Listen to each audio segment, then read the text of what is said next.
Hey there everybody, welcome to my review for the 1000th episode of Raw. Now before I get into that, so what is one thing better than this?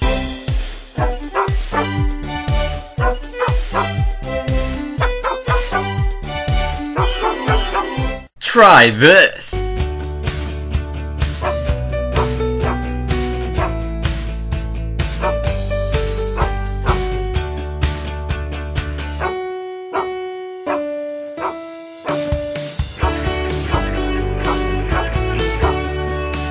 Genius. The Pet Collective is killing it.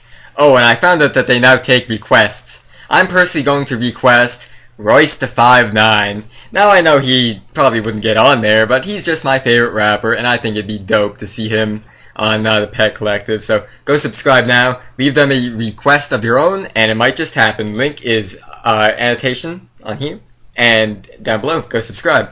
Now let's get into my review for the 1000th episode of Raw. Now we open things appropriately with Vince McMahon coming down to start the show and welcomes everybody to Raw. Now the first thing that happens is DX coming out. Shawn Michaels and Triple H came out, they had a few words, and they're like, didn't there used to be more of us? And then Road Dogg, Billy Gunn, and X-Pac joined them. That was pretty dope. I really loved that. Out came Damien Sandow afterwards. I don't watch SmackDown enough to really know about him too much. I mean, I watch SmackDown occasionally, but I don't know, I just don't see what's so great about him. I'll watch SmackDown more, find out more about him. But DX, you know, they did the 5-on-1 effort. After that was the 6-man tag team match, Sin Cara, Rey Mysterio, who I really thought would be a 1-on-1 match because they didn't announce it as a tag team match. It was like Sin Cara versus Rey Mysterio. Like, oh my god! But no. 6-man tag team match. Very disappointing. Sin Cara, Rey Mysterio, and Sheamus versus Chris Jericho, Dolph Ziggler, and Alberto Del Rio. This match was okay. Basically, I think that it was just to advance the feud between Dolph Ziggler and Chris Jericho because Ziggler and Jericho were on the same team and Ziggler attacked Jericho. And yeah, Sheamus won the match. After that was Layla and AJ backstage talking, and Layla sounded really annoying, talking about R-Truth, because he was in the hallway with Roddy Piper, but before that, Hacksaw Jim Duggan was running around. I don't know why he's on there so much, I don't think he's that important, because, you know, he's overused, but Layla was being annoying, like, oh, that's little Jimmy, in that accent. I looked at my brother and growled furiously. Mae Young is standing there with a giant hand, saying he is her son, because she gave birth to a hand in 1999, I think. After that, Brodus Clay came out to face Jack Swagger, as if Jack has been buried enough, especially by Brodus Clay of all people. It's embarrassing. After that, Mick Foley came out, and he was dressed as Dude Love, and they were dancing.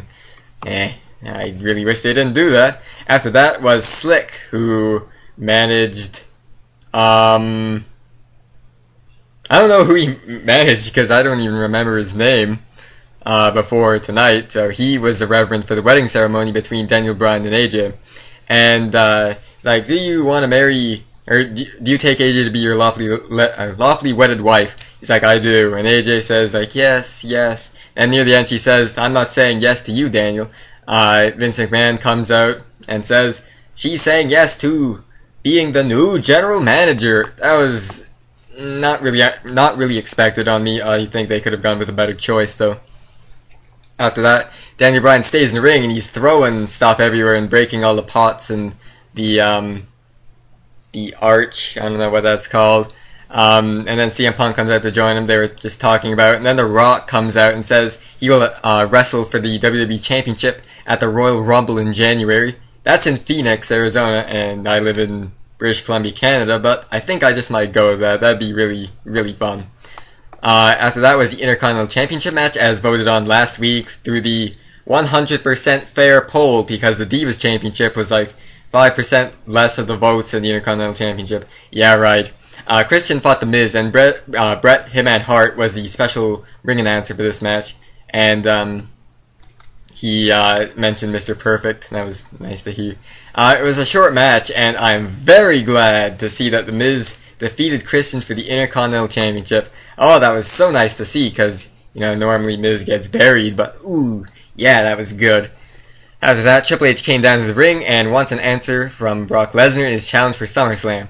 Then Paul Heyman came out without Brock Lesnar and told Triple H that the answer was no. Paul Heyman bashes Triple H's kids a little bit, and then out comes Stephanie McMahon, and Stephanie slaps Paul. Sorry folks for the burp. And then Heyman agrees to the match on Lesnar's behalf. Then Brock Lesnar finally comes out. There's a huge brawl between him and Triple H. That was awesome. Triple H took his shirt off. Whoa, what a physique for, I think he's 42, 43, I think that's how old Triple H is. And Lesnar's physique, ooh, yeah, that's awesome. After that, Santino Marella and Hornswoggle came out with tons of new arm-brawling buddy toys, which just look like giant stuffed animals almost of the superstars that can talk. And the announcers were pretending like they cared. You can tell how little they cared. Howard Finkel comes out as the special ring announcer. So Heath Slater comes out and challenges any WWE legend to a no disqualification match. And Lita comes out, which was very nice. I didn't expect her to come at all. And out comes the APA. Oh my gosh. Oh, the APA, that was so good. Bradshaw was so great back in the day. Oh, I really miss him. And Heath Slater tries to run away, and then at the front of the ring, Rikishi, Doink, the Clown, Bob Backlund, Psycho Sid, Vader, Road Warrior Animal, Sergeant Slaughter, Diamond Dallas Page, Rikishi, and there's probably a few more in there. They threw him back in the ring, and the APA gave Heath Slater the clothesline from hell, or Bradshaw did, and then Lita gave him a moonsault. That was really nice. After that was some dumb segment by Fozzie Bear, one of the Muppets, doing famous catchphrases. Why did they have to use Fozzie Bear? It's just so annoying.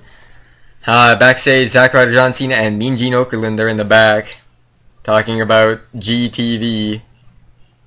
I have no idea what they're talking about, so if you know what they're talking about, please tell me down below in the comments.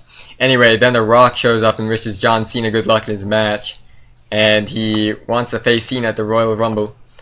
After that, Kane comes down to the ring and is stopped by Jinder Mahal, Unico, Camacho, Tyler X, Kurt Hawkins, and Drew McIntyre. The lights go out and the gong plays for the return of The Undertaker, and he does a full entrance. The Brothers of Destruction clean house. They punch everybody, give them choke slams and tombstone pile drivers. That was very nice. I was kind of thinking that Undertaker would turn on Kane, but they really don't need to do that feud again. After this was the WWE Championship match. CM Punk vs. John Cena, and this was the match started at like 10 to 9 because in Canada it started for us at 6. So it had like 10 minutes to go. I was like, oh, this is not going to be a good match, and it really wasn't. But the ref took a bump, and of course he acts as if he's made of like glass and he shattered on the floor or something. Cena covered CM Punk after the attitude adjustment, but the ref isn't there to count it, so Big Show comes down and starts punching Cena, knocking him out. And Cena gets up, and him and CM Punk fight a little bit. Then Big Show comes back, causes a disqualification, and while Big Show's just beating on John Cena, CM Punk didn't do anything. And then The Rock came out, and then CM Punk turned around and started attacking The Rock, and he even laid him out with Go to Sleep. So CM Punk as a heel. Good grief, I really didn't expect this. I was hoping John Cena would turn heel tonight. That didn't happen.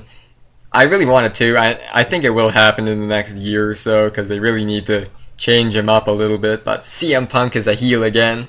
Now I'm starting to like him now. So that's all I have to say. Go check out the Pet Collective. Give this video a thumbs up if you enjoyed my review. Comment down below.